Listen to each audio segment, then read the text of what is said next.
Hello guys! Welcome back to our channel sa quarantine episode, and then I'm going to make a fried chicken na may corn flakes. So kung interested kayo, please keep on watching.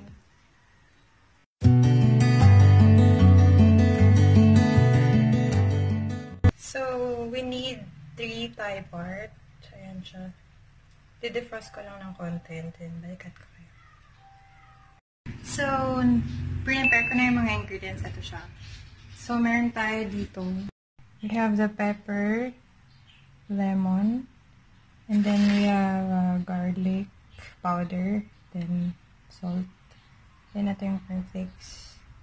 Then, meron tayong flour, or ito pwede din, breading mix ng egg. So, yan yung mga ingredients natin. So, kung ready na yung chicken, first we're gonna put this.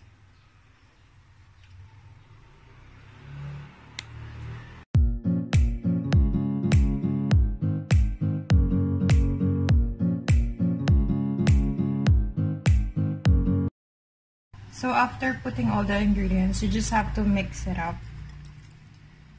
And then, babad mo lang ng konti. Then, also, you can put this.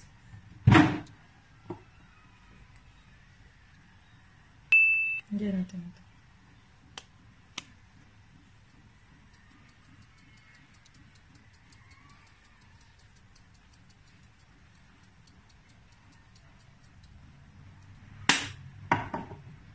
And then, ito konti lang.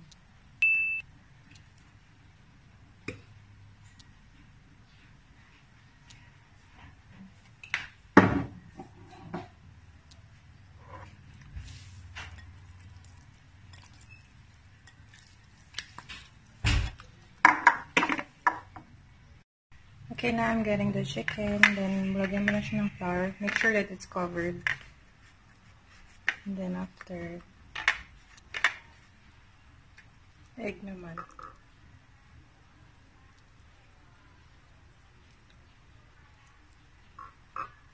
Then, after,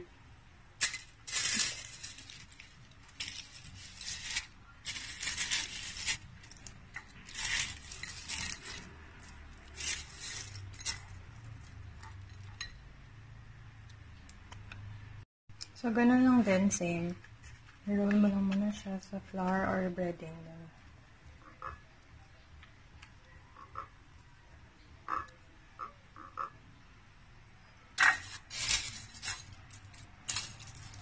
Make sure that it's all covered up.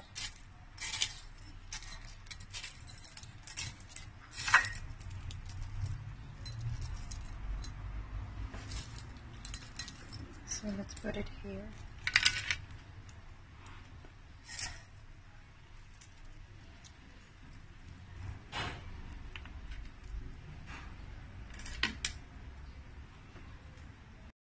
Taran! After putting the corn flakes, ito na siya. Ready to cook na yan. So, yes! Ganyan na itsura niya after mo makover yung corn flakes. So, dumidikit naman siya sa flour, and then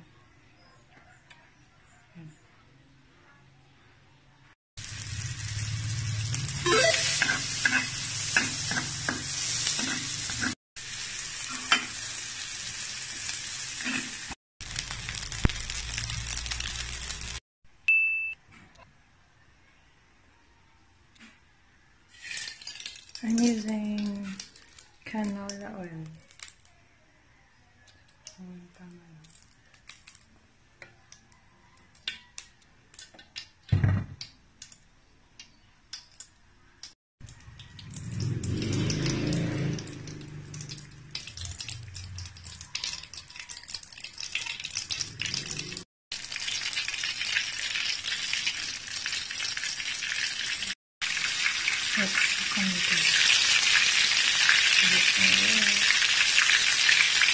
Let's